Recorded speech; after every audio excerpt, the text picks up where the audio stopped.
What's up, I like scary, man? We are back, you guys. Man, hope you guys are enjoying your day, man, because I know I'm enjoying mine. And man, bro, so I just finished Stranger Things season 4. Yes, I binge watched it, you guys. I told you guys that me and Monica are huge Stranger Things fans. Literally our whole Friday went to Stranger Things 4, man.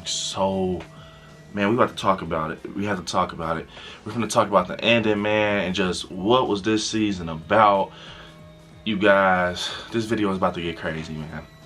So, starting off, you guys, with season 4, as you know, Elle moved with Joyce and Will. She moved with Joyce and Will to California, and Mike and Dustin and everybody, they're back in Hawkins. So they're basically in school and stuff. They're in school. Lucas is playing basketball. He's trying to find himself as a teenager. He's trying to find himself. He wants to be with the cool kids. He's tired of being like a nerd. Mike and Dustin are in a Hellfire Club where they play Dungeons and Dragons. They meet this guy named Ed, which is super cool. I like Ed, man. Super cool. And they're, they take it very serious. So, make a long story short, Lucas has this important game for the championship. He wants them to come. They do not come because they're focusing on the Hellfire Club. Lucas makes the game with a shot or whatever. And yeah. So this guy that's on the team, I forgot his name. He has a girlfriend named Chrissy, and she ends up dying. But she's having these weird, like, bro, you have to watch the show, you guys. This video will include heavy spoilers, but she's like, okay, she's having these like headaches and these flashbacks of this crazy stuff, and she's going crazy. She's seeing this clock in the woods. So she goes to this guy, Ed, who is a drug dealer, whatever, and get some drugs from you. And he's like, okay, because she's thinking it's like she's tripping. Now she needs something to calm her down. So they live in the same trailer park as Max. And Max, this whole season, you guys, she's been acting very weird, similar to Chrissy. She's acting very depressed. She has her headphones on. It's like, man, what the hell? So one night, Max goes out the same night that Chrissy's going with Ed. I think Ed and Chrissy had something low-key going on. She goes in a trailer, and basically, she gets pulled up in the air. She sees this powerful monster. His name is Vecna.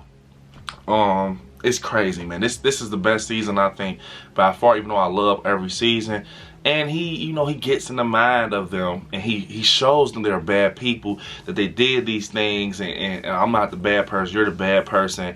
And right before he shows them, they die. But through their journey of leading up to this big death, when he lifts them up, eyeballs comes out, arms crack, almost like, man, it's weird. But he makes sure to show them they die.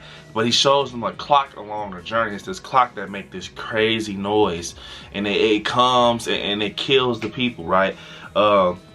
So Max became, bro, like, remember I told you guys Chrissy and Max were kind of similar. Max reveals that she's been going through the same thing. She sees the symptoms and everything, headaches, flashbacks. She's, her trauma was like Billy. She feels she wasn't there enough for Billy. So she's like, bro, she gets to that point where she's about to die, man. Like, he lifts her up in the air. Her eyes are going to the back of her head.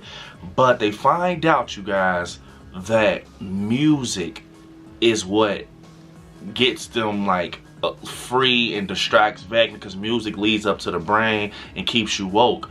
And another thing, you guys, I'm gonna do a video on this. Man, it was a lot of Nightmare on Elm Street and Stranger Things. Now, but I did knew that was gonna happen because Duffer Brothers said it would be heavy Nightmare on Elm Street-ish with Stranger Things 4, which was so cool. We're doing a whole other video on that. But yeah, you guys, so Max, she luckily she gets out of the situation, and yeah, so they're walking in the woods. I know I'm not covering everything. I'm just covering so it's spoilers, but not too many. But so, make a long story short, Elle has lost her powers, and she's getting bullied by this girl named Angela. She's in high school. She's having a hard time. She's getting bullied. They're calling her weird.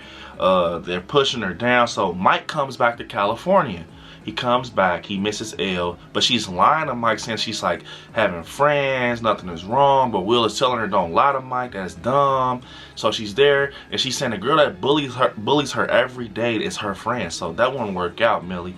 It won't work out, Elle. So I don't know, why did you tell freaking Mike that? But anyways, you guys, so she's at the skating ring with Mike. They're having a date night. Will's third wheeling, and yeah, Angela's there. She comes up to the table, says, hey, you know, this is your boyfriend. I know you have a boyfriend, freak. But Mike is thrown off because he's like, I thought you were cool with her. Like, Elle told me you're best friend. Like, she said, oh yeah, we're friends. So he's like, come skate with me, friend, being sarcastic. Anyways, they set something up for Elle to get embarrassed. Basically, because Elle, rewind it back, Elle is like at school, after school, she's about to get into Angela, and this is when we find out the powers are completely gone. She's telling Angela to turn around, and she does, and it doesn't work. So they're, you know, just laughing at her and stuff, and, you know, they push Elle on the ground, and the teacher comes out, and Elle didn't tell technically, but it was kind of like she looked, and they told Angela she got in trouble, so they call Elle a snitch. And back to the skating ring, they recording Elle, they push her on the ground, they throw a milkshake on her, recording her and laughing at her. Elle done had enough. We all know Elle has a lot of fire in her, but she goes, she gets her skate, she walks up to Angela, she says Angela the same way she did outside the school, and cracks her right here to the point I almost thought it was a damn bone out. But she cracks her in the head. Angela got what she deserved. I don't care what nobody says. But she gets a warrant. The police comes to Will's house. By the way, Hopper is back, you guys, if you haven't known. I know in the trailer you're saying it, but Hopper's back. And he sent the package to Joyce through Russia, through a doll that she cracks open that had a secret letter in it, telling her that I'm alive and stuff like that. So, making a long story short, they need $40,000 to get Hopper. And they get the money. I don't know what the hell Joyce has going on, but she gets the $40,000. And, they go back to Russia or whatever. And Hopper had this perfect escape plan, but the guy who was transferring Hopper with the money for the $40,000 ends up being a scammer. He's like, you know, he's like, oh, $40,000, someone just offered me basically $100K. I guess Americans are worth a lot. So they tell that it's a secret Russian that's trying to work with the Americans, so he gets locked up and become a prisoner.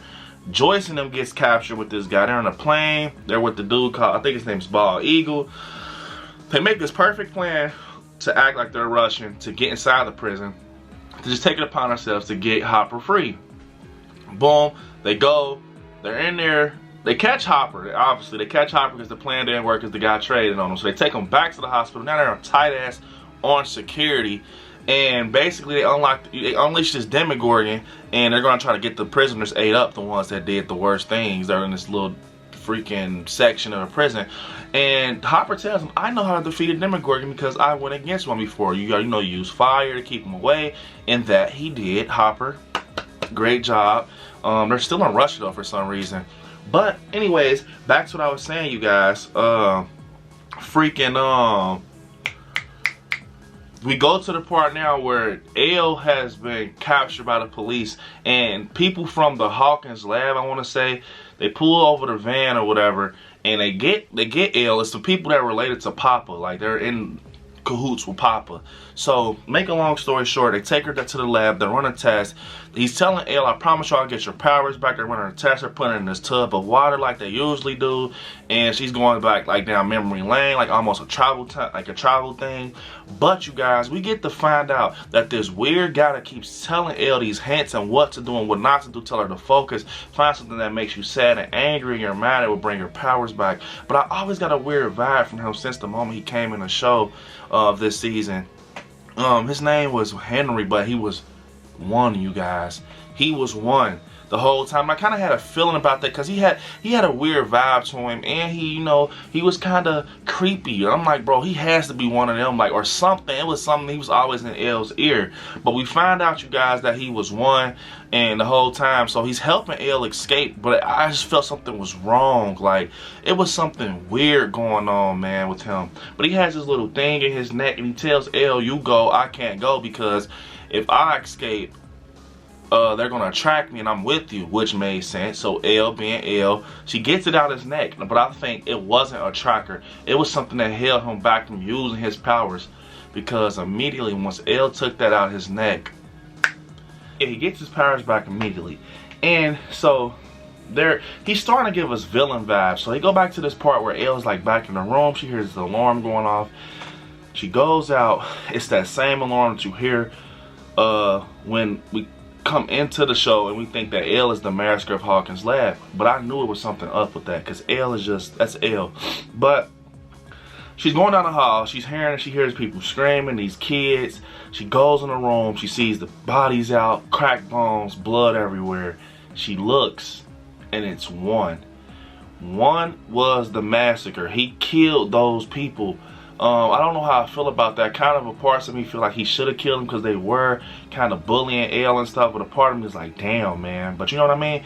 So he gets Eve. We start telling Elle this story that his name is Henry, and Victor Creel is his dad, and they did these crazy things, and he found powers. He found like a spider in the floor, like a widow spider, and he found out that he can control his powers, and he started it with animals to practice and stuff, and he showed like how powerful he can be.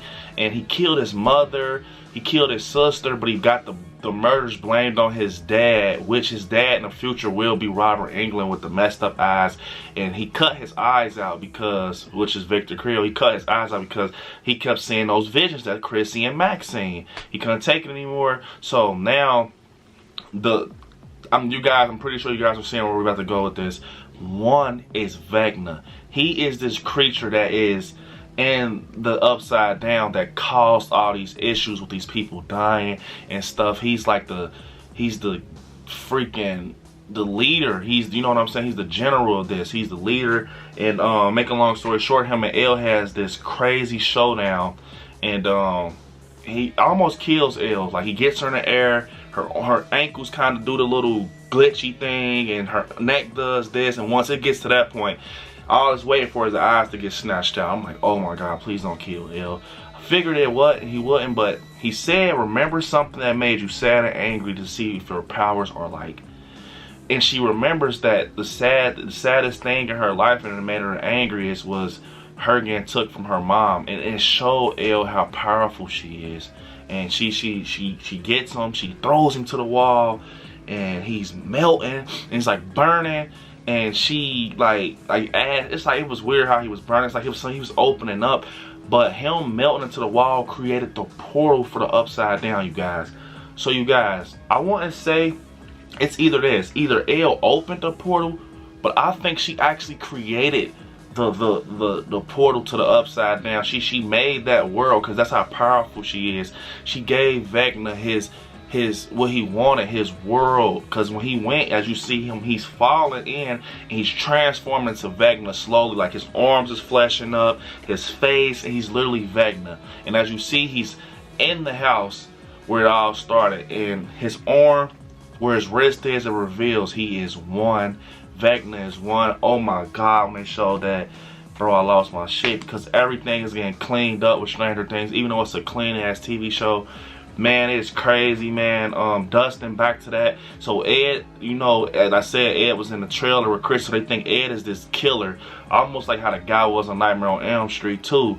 But they think he's on a run, like it's these jocks. They're trying to get him and stuff, and you know what I'm saying. Because they were friends. Well, it was the guy who was the boyfriend of Chrissy, and him and his friends were trying to get him and stuff, and he actually is on a boat one night, and they find Ed, him and 3 other friends, and his friend is swimming in the water, and he gets yanked up out the water and killed by Vecna. So he realizes that Ed is not lying, but he thinks Ed is like a cult because he's in the Hellfire Club. It is crazy. But anyways, they're in the woods, and Dustin has his compass. The needle's going crazy. So he was like, man, you remember the last time we seen the needle go crazy, man? It was a port, like a gate.